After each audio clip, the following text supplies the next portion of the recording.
You know, it's football, soccer, volleyball. Not only has the school year started, but the athletics, well, they've started a few weeks ago. Yeah, it's widely known youth sports has so many benefits, but it's also important to remember safety and limits. Joining us this morning to talk about back-to-school activities, Dr. Brian Daniels, sports medicine specialist at Nemours Children's Health Orlando. Thanks for stopping in on this Friday. Thank you for having me. It's a busy time of year, especially for you guys. It's incredibly busy. Getting all of our kids back to school, back to sports, returning to their routines from previous school years. It all has an effect on our kids. How important is that physical and making sure you're ready to get back out there?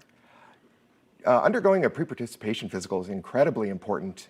It allows the child and the parent to communicate with a medical professional in order to identify any potential problems, but also prevent problems as they're going through their sports season. Mm-hmm.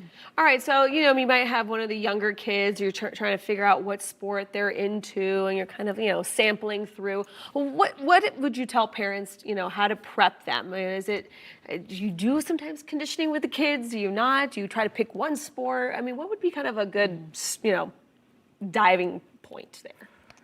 It's all about making sure your kids are having fun. Right. I want to always encourage an active lifestyle. And one of the major goals of youth sports is to develop the physical capabilities to be able to perform whatever you want to do later on in life, but also to develop that love of being active.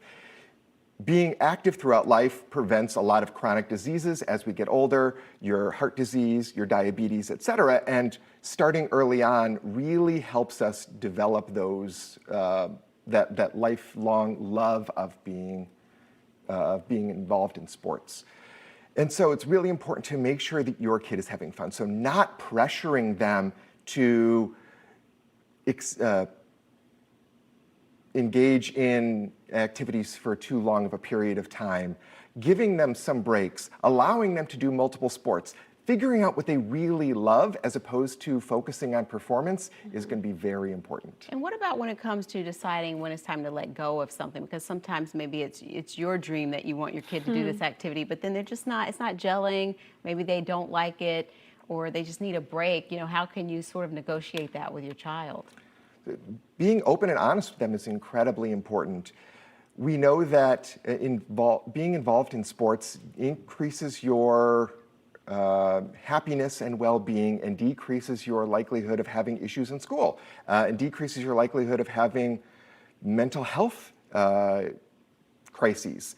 But if you start pushing your child, you're going to be putting more stress on them and are actually going to be putting them into a different category where you're going to be increasing those mental health stresses. So, if they want to quit, is it okay to quit and just maybe let's find something else, or let's just take a break altogether and come back later and try something new? What do you recommend in that situation? There is some benefit to seeing the completion, seeing the results of all the hard work you put in. And so I leave it up to parents to decide if it truly is affecting a child's well-being, then it is worthwhile to quit. But if we want to see the success and the fruits of our hard work, then maybe it is worthwhile to finish out that season and then try a different sport later. All right, so I'd like to wrap my kid in bubble wrap because the thought of sports injury is like nerve-wracking to me. But I mean, how do you prevent injury? I mean, do you have bubble wrap for kids? Is that a thing yet? I think you just came up with $1 million idea. Yeah, right. It's not pushing them too much. When we are engaged in one sport for most of the year, 9 months or more, it increases our risk of injury fourfold.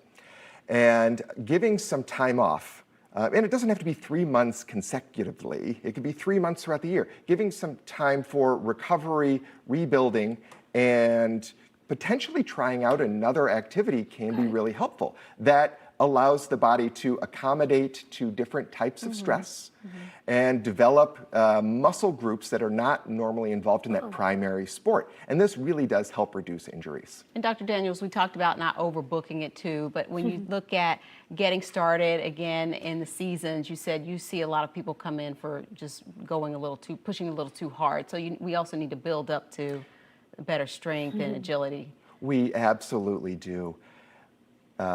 Developing those, developing that muscle memory, developing the activity capacity is very important. And so we don't go from 0 to 100. We need to increase incrementally in order to prevent us from overworking our bodies. Oh, conditioning. I don't like that name. I don't like conditioning. I remember that in high school.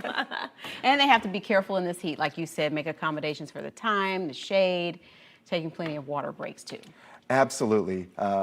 The cumulative heat load that we are experiencing, considering the sun, the heat, and the humidity, really does have an effect.